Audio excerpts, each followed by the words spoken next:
আচ্ছা, আর দু একটা টপিক থাকতে পারে আর কি এই পড়ানোর বেসিসে। মিড লেমাটাইজেশন।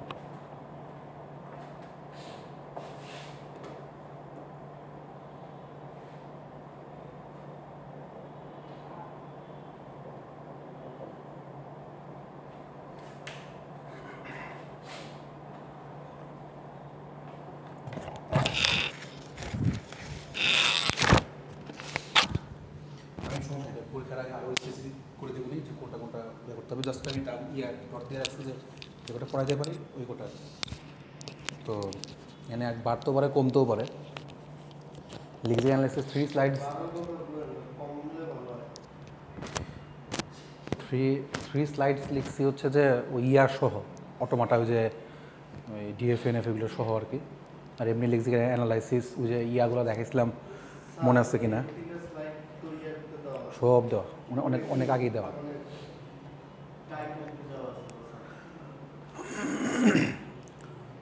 লেকচার 2 মনে হয়, লেকচার 2। আচ্ছা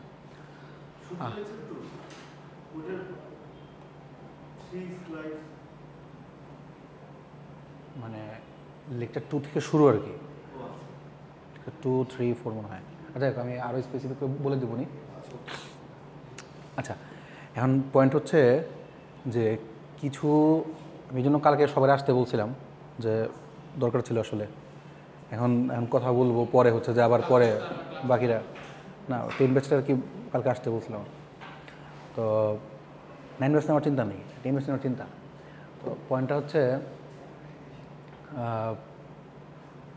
কোনো টপিক কি মিড থেকে ইনক্লুড করবো, দুটো টপিককে মিড থেকে ইনক্লুড করবো, লাইক ফার্স্ট অ্যান্ড ফলো বা সহজ কিছু আর কি। কারণ আমি খাতা দেখে যা বুঝছি যে ফার্স্ট অ্যান্ড ফলো এখানে অনেকেই শিখে নাই। তো মানলাম যে SLR1, SLR বা CLR1 না পারতে পারে, ঝামেলা, একদিনের শেখা প্রবলেম, ওইটা অনেকেরই হয়েছে, অনেকেরই হয়েছে। আমাদের এই ক্লাসেই এখনও 2-3 জন আছে যাদের হয়েছে। হ্যাঁ আচ্ছা, সো পয়েন্টটা হচ্ছে যে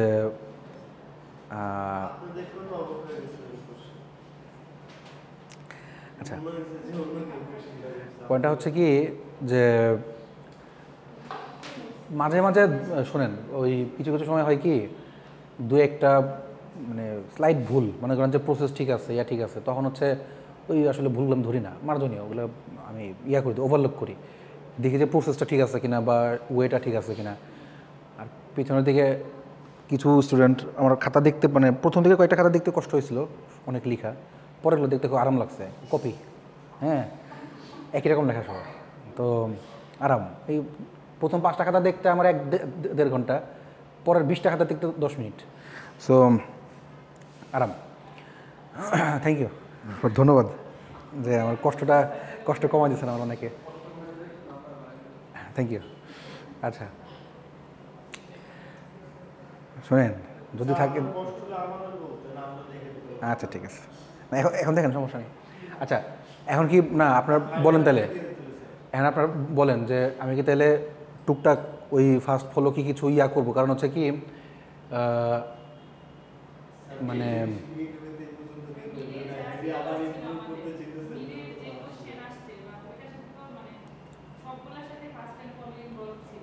আমি এই জন্য বুঝলাম যে অ্যাটলিস্ট ফার্স্ট অ্যান্ড ফলোটা সবাই পারবে, অনেকবার করাইছি ক্লাসে, সবচেয়ে বেশি বড় মনে হয় ফার্স্ট অ্যান্ড ফলো করাইছি। তো আমি আশা করছিলাম যে এমনিতে ক্লাস টেস্টও নিয়েছিলাম, তো ওইটারও সলভ করেছিলাম। হ্যাঁ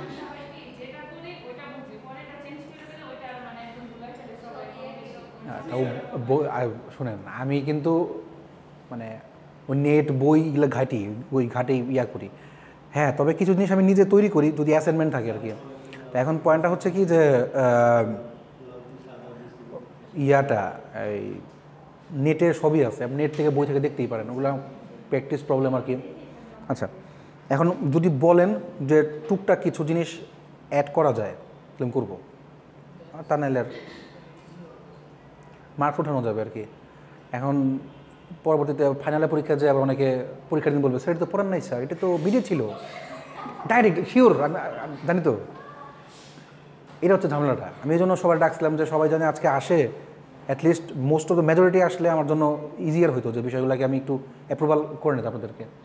তো এখন ফাইনালে মিডে কী আছে তাই জানে না, ফাইনালে তো পরের কথা। তো এই জন্য হচ্ছে প্রবলেমটা।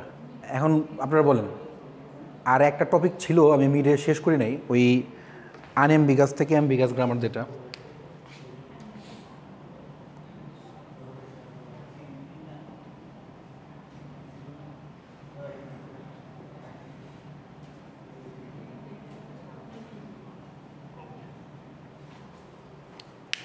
দেখাবো, সমস্যা নেই।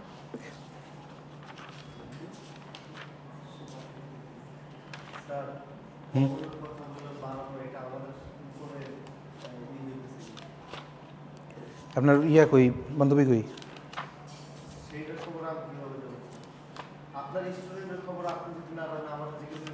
হুম হুম হুম।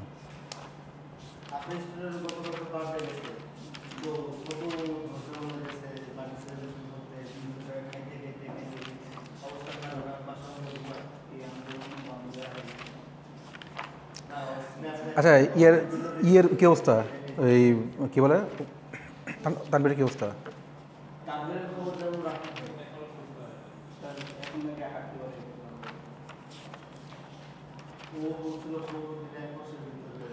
আচ্ছা,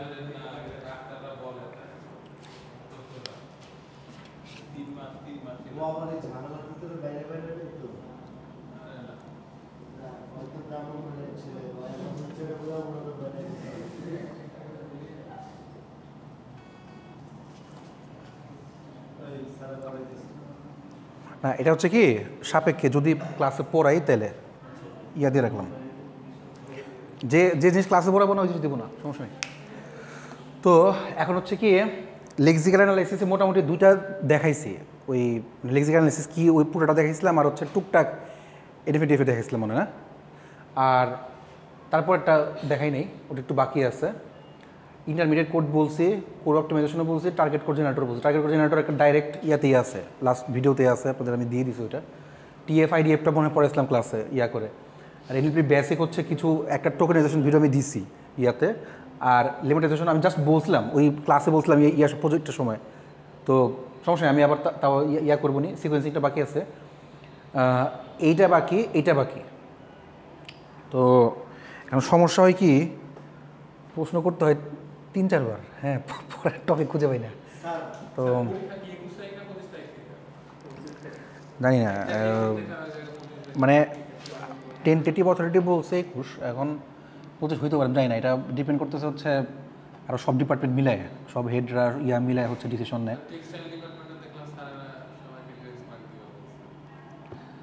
শোনেন, ওই এখন যদি কম্পেয়ার করেন তাহলে কিছু বলার নাই। আমরা হচ্ছে উঁচু জাতি, হ্যাঁ, উঁচু জাতি বলতে হচ্ছে যে আমরা কোঠা নেই আমাদের, হ্যাঁ, আমরা মেধায় বিশ্বাসী।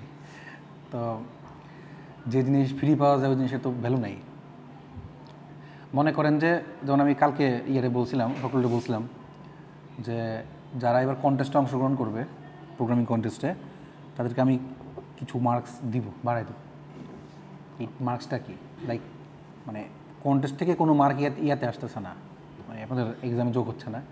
মনে করেন কেউ 77-78 আটকায় গেছেন, আমি তার মানে 2 নম্বরের জন্য তার গ্রেডটাই চেঞ্জ হয়ে গেল। এরকম ধরেন যে একদম খাদের কিনারায় আছেন, আমি তারে হচ্ছে যে ইয়া করে দিলাম, একদম মনে করেন যে তার অবস্থা একেবারেই খারাপ, 6.5 পাইছে, তারে পাস করানো যাবে না, কিন্তু মনে করেন যে 35-36 আছে অ্যাটলিস্ট, তাকে অ্যাটলিস্ট টেনে মনে করেন যে পাস করানো, 40 দিয়ে পাস করানো যেতে পারে। তো কোনটা না ইয়া দিছে না, হ্যাঁ 17 সেপ্টেম্বর। তো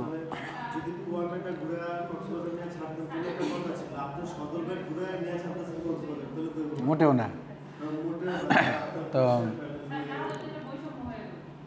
কোনটা না, শোনেন, কন্টেস্টে অংশগ্রহণ তো এটা তার আমার বলার কিছু নেই, আপনারা হচ্ছে সবচেয়ে এক্সপিরিয়েন্সড, এই ভার্সিটির সবচেয়ে এক্সপিরিয়েন্সড হচ্ছে কন্টেস্ট হচ্ছে আপনারা। তো আর আপনাদের অভিজ্ঞতাও মানে ঝুলি বেশ বড় বাকি দেখছে, এমনকি 9 ব্যাচের চেয়েও আপনাদের ঝুলি বড়, আমি এই হল করে বলতে পারি। হ্যাঁ তো পয়েন্ট হচ্ছে এই জন্য বললাম যে 10 ব্যাচে যেহেতু ঝুলি বড়, 10 ব্যাচ অংশগ্রহণ করবে নির্দ্বিধায়, এটা স্বাভাবিক। আর 10 ব্যাচে ওই কী বলে শেখানোর কিছু নাই, মোটামুটি সব জানে, খালি হচ্ছে কি যে ওরা শেখাবে।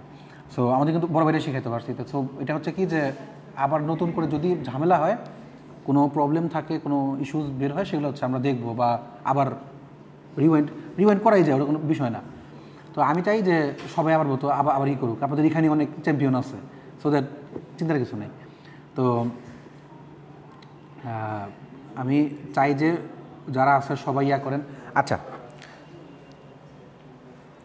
মিড টার্ম পরীক্ষায় অনেকেরই খারাপ হয়েছে, তো এটা নিয়ে আর চিন্তা করার কিছু নাই।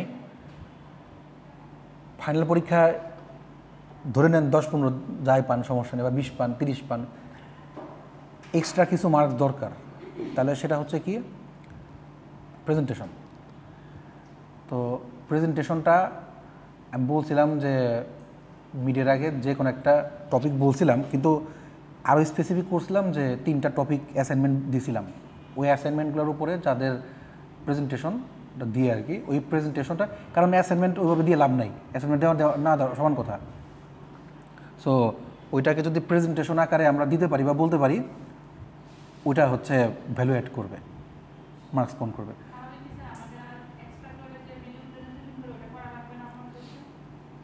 একটা হবে, সেটা হচ্ছে প্রজেক্টের জন্য। থিওরির জন্য যা আছে ওদের যথেষ্ট, আপনারা দিতে পারেন ভালো। আর প্রজেক্টার প্রেজেন্টেশন দেওয়া লাগবে। আমি এখন প্রজেক্টার বিষয়টা দেখেন, এনএলপি শুধুমাত্র যদি আপনারা ক্লাস খালি অ্যাটেন্ড করেন বা ক্লাস অ্যাটেন্ড করে পরীক্ষা দেন, তারপরে কিন্তু হয়তো বা পাস মার্কস এসে পড়তে পারে। আমি পাস নিয়ে আপনাদের করতেছি না, আমার কথা হচ্ছে কি যে একটা প্রজেক্ট প্রত্যেকে তৈরি করা, এটা থাকুক সবার। অ্যাটলিস্ট আমি এনএলপিতে আমাদের কিছু কাজ আছে, বা আমি কম্পাইলার থেকে কিছু জিনিস, কারণ কনস্ট্রাক্ট করে লাভ নাই, এখন কম্পাইলার কনস্ট্রাক্ট করা না করা সমান কথা।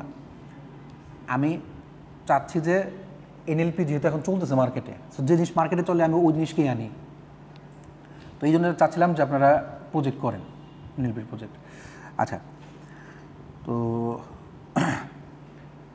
এইখান থেকে নেন 10 মিনিট পরেই দেন, সমস্যা নেই, 10 মিনিট পরেই দেন, 10 মিনিট বা 5 মিনিট পরেই দেন, যদি থাকে। সেটা বলেন কবে দেবেন? আচ্ছা, তাহলে দেন, যেদিন ভালো হয় সেদিনই দেন। না না না, আমার সামনে দেওয়া লাগবে না। না না না না না, 3টা পেপার দিই নেই, 3টা টপিক দিয়েছিলাম। পেপার দিয়েছিলাম একটাতে, হ্যাঁ 3টা, অটোজেন, LLMA2 আর হচ্ছে প্রমিথিউস 2, 3টা। তো আর একটা টপিক চাইলে বাড়াইতে পারেন, আমি এটা আপনাদের ল্যাবে দেখাবো নি। ল্যাংচেইন, LANGCHAIN।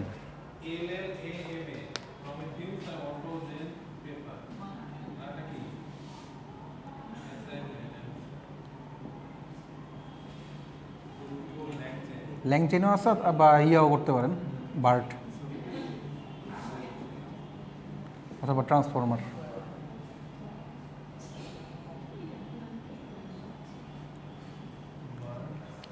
বার্ট, ট্রান্সফর্মার, ল্যাংচেইন করলেই হয়। আমি ল্যাংচেইন আপনার দেখাবো। আচ্ছা, আমি প্রজেক্টটা এখন শেষ করতে পারি নাই, তো আচ্ছা আমি প্রজেক্টটা ক্লাসে না দেখায় যদি আমি ওই করে একদম করে রেকর্ড করে আপনাদেরকে দিই, এটা ভালো হবে নাকি ক্লাসে করলে ভালো হবে? আরেকটা প্রজেক্ট বলছিলাম 2টা দেখাবো, একটা তো দেখাইছি, আর আরেকটা দেখাবো। হ্যাঁ, সো প্রজেক্ট আরেকটা দেখাবো, মানে আমি চাচ্ছিলাম এটা দেখাইতে আর কি। ওই ক্লাসে স্যার হিউজ একটা টাইম দিয়েছেন, নিজের একটা সমস্যা থাকে বিভিন্ন জিনিসের, তার সাথে আপনি কইরা সুন্দরমতো কইরা ভিডিও তো রেকর্ডিং করবেন, সেটা আমাদের দেন, আমরা ওটা দেখে আমরা যদি কারো কোথাও কোনো প্রশ্ন থাকে ওটা আমরা নোট ডাউন করে আপনাকে জিজ্ঞেস করব, সেটা ভালো। ঠিক আছে, ঠিক আছে। ক্লাসে আমরা কি প্রজেক্ট যে করব বা যেই জিনিসগুলো ম্যান্ডেটরি বা যেই জিনিসগুলো আমাদের জানা দরকার সেগুলো নিয়ে আলোচনা করব, ছোটখাটো জিনিসটা দেখাই। আচ্ছা, আরাফা কোনো প্রশ্ন আছে? কালকে ক্লিয়ার হয়েছেন? আচ্ছা, ডেটা যে বিষয়টা হচ্ছে কি যে আমি ডেটা নিতে বসলাম এই জন্য যে এটা ডেটা বেসড, মানে আপনারা যে ক্লাসে যেটা করছেন ওটা কিন্তু আমি ডেটা নিয়েছিলাম ক্যাগল থেকে নেন, সমস্যা নেই, আমি ওইটাতে আমার প্রবলেম নেই, যে কোনো জায়গা থেকে ডেটা নিতে পারে, আরও অনেক যে কোনো জায়গা থেকে ডেটা নেন। আমার পয়েন্ট ছিল কি যে যদি আপনারা নিজেরা ডেটাটা তৈরি করে নিতে পারেন, মানে রিয়েল ডেটা আপনাদের তৈরি করে নিতে পারেন, মানে বাইরের দেশে কি হয় মাস্টার্স করতে গেলে ওরা হচ্ছে কি এথিক্যাল ক্লিয়ারেন্সটা যে ওরা ওদের ডেটা নিজেরা তৈরি করে নেয়, তো এর ফলে হয় কি অথেন্টিক হয়। তো কালকের পয়েন্টটা সার্ভে করে করে যেখান থেকে নেন সমস্যা নেই। তো এটার সহজ আরেকটা বুদ্ধি আছে, সেটা বলছিলাম আমি যে কোথাও থেকে ডেটা নিয়ে ওইখানে আপনি কিছু ডেটা কমায় ডেটা বাড়ান, মানে ওইখানে মডিফাই করেন, ওইটাও করতে পারেন। সাবির আসে নাই?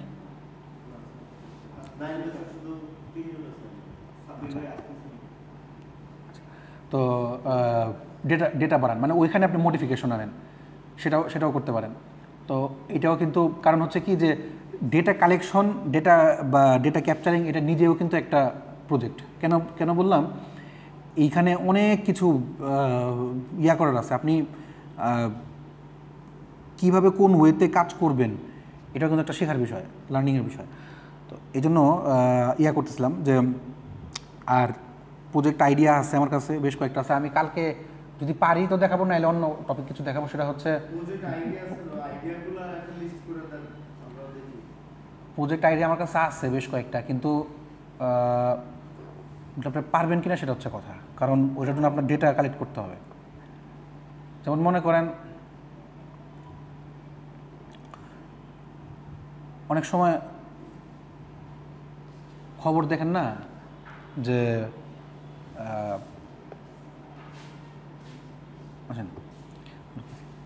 অনেক সময় খবর দেখেন না যে সংবাদ বা নিউজ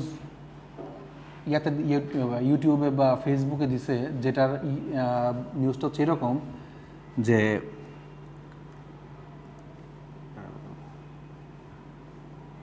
সিয়াম আহমদ এমন কি করলেন দেখে নিন। তো ভয়ঙ্কর বর্ণনা। তো অ্যাট্রাকশনটার ভিন্ন ওয়েতে। তো মনে করেন সাগর করলেন বিয়ে, কি বিয়ে, অনেক ঢুকে দেখা গেল অন্য জিনিস। হ্যাঁ, তো সে একটা নাটকের প্রসঙ্গ করছে, নাটকের মধ্যে বিয়ে হচ্ছে, সেই বিয়েটা সে হচ্ছে করছে। তো আমি খুঁজলাম এই ধরনের জার্নালিজমকে বলা হয় অ্যাম্বুশ জার্নালিজম, মানে লুকায়ে মেটাফরিক্যালি কোনো কিছু বলা যাতে আমরা ঢুকে করতে পারি। জার্নালিজমে অনেকগুলো দেখলাম।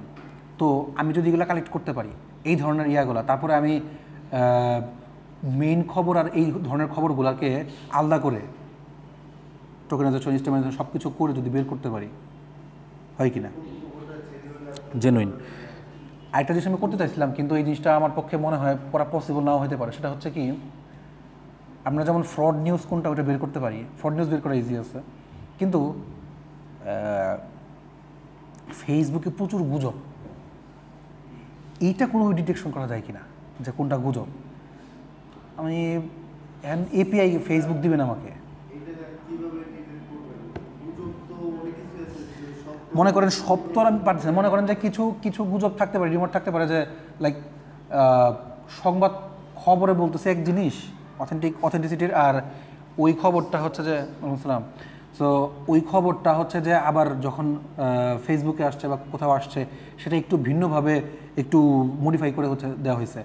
সো তখন ওই খবরের সাথে আমরা করতে পারি। আর অথেন্টিক কিনা, তার সোর্স কি, কোন সোর্স থেকে বের করা হচ্ছে।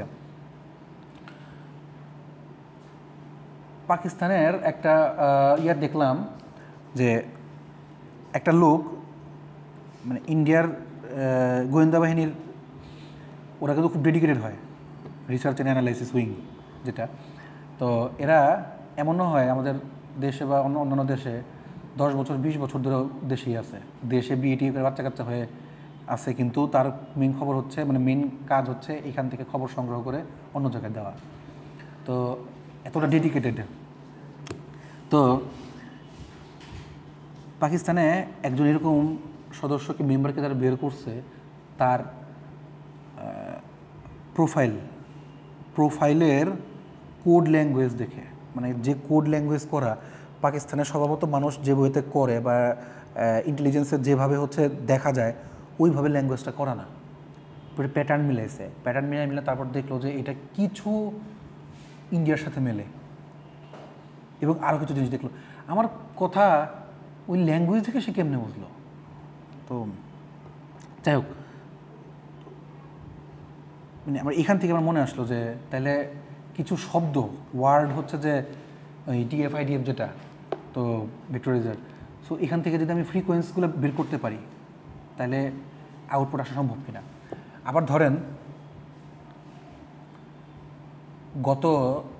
সাপোজ বিসিএস পরীক্ষা, গত 10 বছরের প্রশ্ন অ্যানালাইসিস করে কি আসতেছে কিছু প্রশ্ন তো হয়, রিপিট হয়, পরবর্তীতে কী ধরনের প্রশ্ন আসতে পারে, যদিও সরকার চেঞ্জ হয়ে গেছে তারপর আপনি ধরেন চেঞ্জ হয়নি, সো তাহলে পরবর্তী সময়ে হ্যাঁ সামনে কি আসতে পারে এই প্রেডিকশনটা মেশিন লার্নিং লাগবে, এখানে টোটাল লাগবে, বাট এটা পুরোটাই কিন্তু এনএলপি বেসড, ফুলটাই এনএলপি বেসড। এইটা যদি করতে পারেন, এইটার মধ্যে আবার চাইলে পরবর্তীতে এআইতে এক্সপ্লেনেবল এআই যোগ করতে পারেন, তাহলে এটা আরও ক্লিয়ার হবে। এই পর্যন্ত যদি করেন যে প্রশ্ন আসতেছে, অ্যানালাইসিস পরে করি, মানে অ্যানালাইসিস করে ওইটা কতটুকু সঠিক সেটা পরে করি, বাট প্রশ্ন জেনারেট করতে পারতেছে কিনা, এইটা আসতেছে কিনা, এইটা যদি করতে পারি, এটা one of the biggest project NLP. So idea, criminal কি ওয়েতে ক্রিমিনাল শব্দ কথাগুলা বলতেছে, তো অনেক সময় অনেকে থ্রেড দেয়, সে থ্রেডগুলা এমনভাবে দেয়, খুব সুন্দরভাবে কথা বলে যায়, আপনার সাথে আমাদের পরে দেখা হবে। তো এই লাইনটা খুব সহজ একটা লাইন, বাট অনেক ডেপথ। হ্যাঁ, আমি তো আচ্ছা ইয়ে তো আমি দেখতে পারতেছি না, মানে সাউন্ডটাকে নিতে পারতেছি না, সো আমার হচ্ছে কি যে ওই কথাগুলোকে আমি নিয়ে ওই রকম কথাগুলো করলাম। আপনাদের এক ম্যাডামের একটা পেপার ছিল, ডুমা ম্যাডামের একটা পেপার ছিল, সেটা হচ্ছে আপনি বলছিলাম মনে হয়, সেটা হচ্ছে যে আউটডোর পেশেন্ট, যারা আউটডোর পেশেন্ট তাদের কথা শুনে, মানে ধরেন যে ঢাকা মেডিকেল সরকারি মেডিকেলে অনেক সময় হয় সিট পাওয়া যায় না, মানুষ ফ্লোরেই পড়ে থাকে, তো তারা কিছু একটা বললো যে আমার এই মুহূর্তে মাথা ব্যথা করতেছে, এই মুহূর্তে পা খরখর করতেছে, ঠরঠর করতেছে, মানে অনেক সময় অনেক ধরনের ওয়ার্ড বলে, অ্যাকচুয়ালি ওই লাইনটার মানেটা কি, তারা আসলে কি বলতে চাচ্ছে। তো আপনি যদি এটা বের করতে পারেন এনএলপির থ্রুতে, সেটা একটা প্রজেক্ট। মানে আমি বলতে চাচ্ছি যে এই জিনিসগুলো দেখেন, আমি শেষ করি, তো এই যে জিনিসগুলো বললাম, এই জিনিসগুলো কিন্তু আপনাদের থেকে পাওয়াটা একটু কঠিন, ক্যাগল থেকে পাওয়াটা একটু কঠিন, কারণ ডাইরেক্ট ওইভাবে পাবেন না। তবে যে ডেটাগুলো আছে সেগুলোকে চেঞ্জ করে আপনারা এই ডেটাগুলো দিয়ে তারপরে সেই ফাইলটাকে আপনি ক্যাগল থেকে আপনি হচ্ছে দিলেন, আপনি আপনার ডেটা সেট নিজে তৈরি করে নিলেন। বুঝতে পারছি? সো আরও অনেক প্রজেক্ট আইডিয়া আছে আমার কাছে। তো আমি আপনাদেরকে যেটা দেখাতে চাইছি সেটা হচ্ছে যে আগামী দিন সিএমএসে বলছিলাম, সেটা হচ্ছে টেক্সট সামারাইজেশন। একটা বড় টেক্সটকে আমি ছোট টেক্সটে, মানে অল্প সামারি করে, হ্যাঁ, এটা কীভাবে করা যায়। তো এইটা মেইনলি হচ্ছে কি ওয়ার্ড কাউন্ট করে, তো ওয়ার্ড টোকেনাইজেশন, ওয়ার্ড টু ভেক, মানে হচ্ছে ওয়ার্ড ভেক্টরাইজেশন ওখানে ইউজ করা হয়। ওইখানে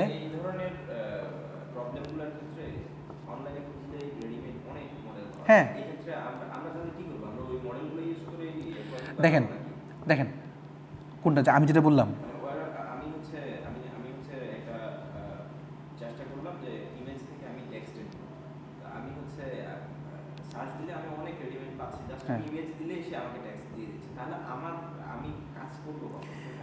আচ্ছা মানে আপনি বলতে চাচ্ছেন যে অলরেডি এই ধরনের টুলগুলো বাজারে অ্যাভেলেবল। আচ্ছা দেখেন ওই টুলগুলো হচ্ছে এআই টুল। আচ্ছা দেখেন ওই টুলগুলো হচ্ছে এআই টুল, আপনি কোডিংয়ের যে কোনো প্রবলেম দেন না কেন সলিউশন বের করে দিচ্ছে। তো পয়েন্টটা হচ্ছে আপনি কোশ্চেন আনসার দিয়ে, আপনি কোশ্চেন করলে সে অ্যান্সার দিচ্ছে, কনভারসেশনাল এআই, তো বা এলএলএমএ। তো প্রশ্ন করলে অ্যান্সারটা কারেক্টলি অথেন্টিক্যালি দিতে পারতেছে কিনা, যেগুলো মার্কেটে আছে আপনি সেগুলো দেখলেন, সেগুলো দেখে আপনি শিখলেন, সেগুলোকে থেকে আপনি নিজে করার পরে ওই জায়গাতে কোনো চেঞ্জ করা যায় কিনা, এখন যে মার্কেটে যেগুলো আছে সেখানে আপনি কোনো ভুল দেখেন কিনা, সেটা কতটুকু পরিমাণ অথেন্টিক, কতটুকু পরিমাণ অ্যাকুরেসি তার মধ্যে আছে, ওই অ্যাকুরেসিটাকে বাড়ায়, ধরুন যদি 80% অ্যাকুরেসি থাকে সেটাকে আপনি বাড়ায় 90% নিয়ে যেতে পারেন কিনা, বা নতুন কোনো ইউএসপি অ্যাড করতে পারেন কিনা, ইউনিক কোনো কিছু আপনি অ্যাড করতে পারেন কিনা, ওটা হচ্ছে আপনার প্রজেক্ট। প্রথমে হচ্ছে কি আপনাকে আগে ওই পর্যন্ত যেতে হবে। ধরেন আপনি বলতেছেন যে মার্কেটে এআইতে আছে, আপনি এআই দিয়ে করলেন না, আপনি এটা ডাইরেক্ট এনএলপি দিয়ে করলেন, করার পরে সেই এনএলপির প্রজেক্টের মধ্যে আর কী কী জিনিস অ্যাড করা যেতে পারে, ওইটাও একটা প্রজেক্ট। অলরেডি মার্কেটে সব কিছুই অ্যাভেলেবল, যাই প্রজেক্ট বলি না কেন বেশিরভাগ প্রজেক্টই অ্যাভেলেবল। এটা আমাদের জন্য একটা সুবিধা বা অসুবিধাও। সুবিধা হচ্ছে কি যে আমরা আটকে গেলে দেখতে পারবো, রেফারেন্স পাবো। আর অসুবিধা হচ্ছে কি যেহেতু অ্যাপ্লিকেশন পর্যায়ে চলে গেছে, সো এখান থেকে আউটপুট বের করে নতুন কিছু ইউএসপি টানা কঠিন। সো সেজন্য আরও ঘাটতে হবে বেশি। তো এআই এর ইউজ করলাম আরও, ধরেন এআইতে প্রচুর টুলস বের হয়েছে, প্রচুর টুল বের হয়েছে এবং সেই টুলগুলো আমাদের কাজগুলো অনেক সহজ করে দিছে। তো তারপরেও সেখানে কিছু না কিছু জায়গায় কিছু পোর্শনে আছে এবং সেটা সবার জন্য ফ্রিও না। তো আমি এমন ওয়েতে কাজ করি না কেন, অবভিয়াসলি প্রত্যেকটা কাজে একটা ড্রব্যাক থাকবেই। সো আপনার নিজের যখন কাজ করবেন সেই নিজের কাজটার মধ্যেও কিন্তু ড্রব্যাক থাকবে, লিমিটেশনস থাকবে। আপনারা যেদিন প্রজেক্টটা শেষ করবেন, যে প্রজেক্টে করেন না কেন, ওই প্রজেক্টটার একদম ডকুমেন্টেশন করে তারপর হচ্ছে আমাকে জমা দেবেন, ফুল ডকুমেন্টেশন করে। তো এটার কারণটা কি সেটা পরে বলবো আমি। তো ডকুমেন্টেশনটা করে আমাকে জমা দেবেন, আমি ডকুমেন্টেশনে কী কী থাকবে আমি সেটাও বলবো। লাইক পেপারের মতো যে অ্যাবস্ট্রাক্ট, তো যারা পেপার দেখছেন অ্যাবস্ট্রাক্ট থাকবে, ইন্ট্রোডাকশন থাকবে, দেন হচ্ছে আপনার এই মেথোডোলজি থাকবে, এইটার লিটারেচার রিভিউ থাকবে। লিটারেচার রিভিউ হচ্ছে কি যে এই ধরনের কাজ, যেমন মনে করেন যে আপনি কোয়েশ্চেন নিয়ে একটা কোয়েশ্চেনের বানালেন, এই কোয়েশ্চেনটা প্রিভিয়াসলি অন্য কোথাও এই ধরনের কাজ হয়েছিল কি না, এটার লিটারেচার রিভিউটা থাকবে। তারপর হ্যাঁ না এখানে এআই হবে ইন্টিগ্রেট করা যেতে পারে, যদি কেউ ইন্টিগ্রেট করার সমস্যা নেই, এআইয়ের প্রজেক্ট এটা হবে। আচ্ছা,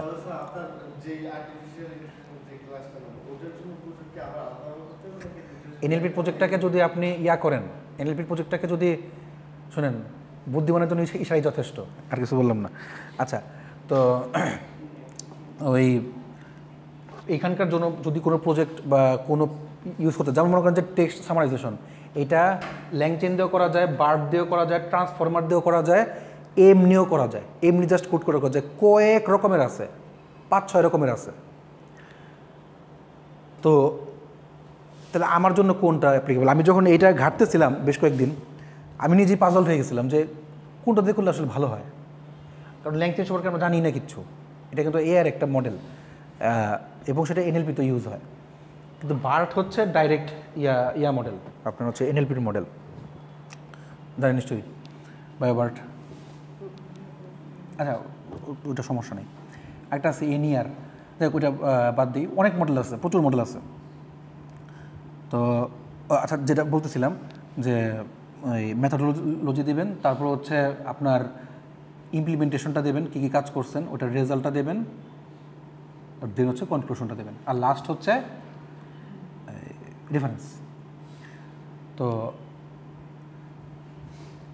টেক্সট সামারাইজেশনের উপরে বেশ কিছু পেপারও আছে, আমি আপনাদেরকে পেপার সহ দেখাবো না যে কীভাবে কোন কোন পেপারের মধ্যে কি ওয়াইজ কাজ করা হয়েছে, তাহলে আপনাদের জন্য আরও ইজি হবে। মানে সবগুলা পোর্শনে বা সবগুলো সেকশনে কি আমি টাচ করার চেষ্টা করবো, যাতে হচ্ছে যে আপনাদের জন্য ইজিয়ার হয় বুঝতে বা দেখতে। তো আশা করি ভালো প্রজেক্ট হবে। প্রজেক্টে আপনারা একটু বেশি মনোযোগ দেন, আমি আপনাদের কাছে এইটা হচ্ছে আমার আপনাদের কাছে মেইন চাওয়া, যে এনএলপির প্রজেক্টটাতে একটু বেশি মনোযোগ দেন। যদি ভালো একটা প্রজেক্ট করতে পারেন, ওই প্রজেক্টের থ্রুতেও কিছু মার্কস আপনাদের ফাইনালে আসবে বা আপনাদের জায়গাতে মেন জায়গাতে অ্যাড হবে। অবভিয়াসলি আপনি অনেক কষ্ট করে প্রজেক্ট করছেন, আমি মার্কস দিব না কেন?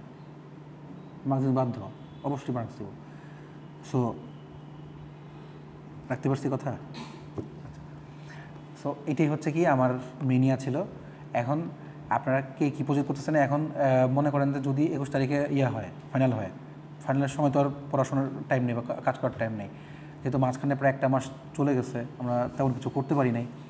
সো আমার কাছে মনে হয় এখন আপনারা সময় নষ্ট না করে যেই প্রজেক্টটা করেন না কেন, যেটাই চুজ করেন না কেন, খুব দ্রুত চুজ করে আমাকে বলেন কোথায় কোথায় কী করতে হবে, আমি বলে দিচ্ছি, সমস্যা নেই। সো জাস্ট খালি আমার পর্যন্ত আনেন। আর আপনাদের মার্কস উঠানোর আমি বলে দিলাম, এই প্রজেক্ট থেকে মার্কস আছে, আপনাদের প্রেজেন্টেশনের মার্কস আছে, এবং প্রেজেন্টেশন অ্যাসাইনমেন্ট একই আর কি, ওখানেও মার্কস আছে।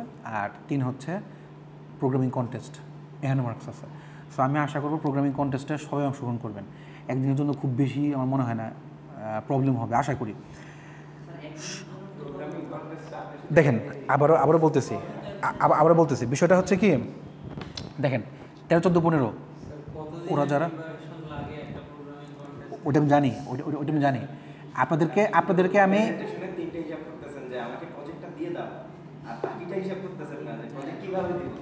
আচ্ছা জি না, আমি প্রজেক্ট করাইছি, এই জন্য আমি বলতেছি, আমি বলছি না করে বলি না।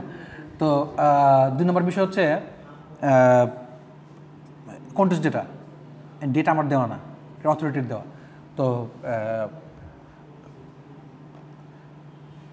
মানে 13, 14, 15 বা 14, 15 যদি বলি, এরা অতটা না, অ্যাকোয়েন্টেড না।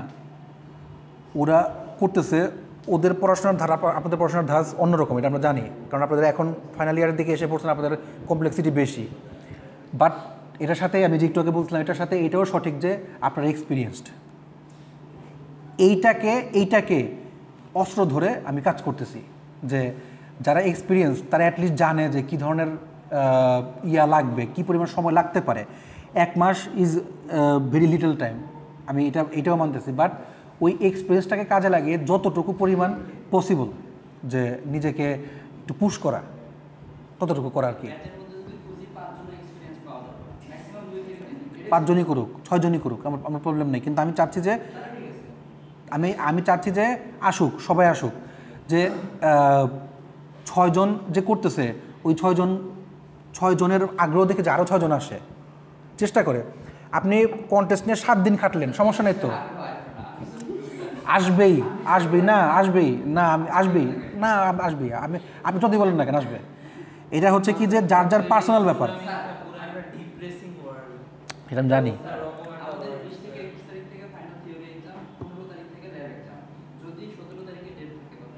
না চেঞ্জ হইতে পারে, ওই ল্যাব এক্সাম চেঞ্জ হইতে পারে, ফাইনাল এক্সামটাও চেঞ্জ হতে পারে।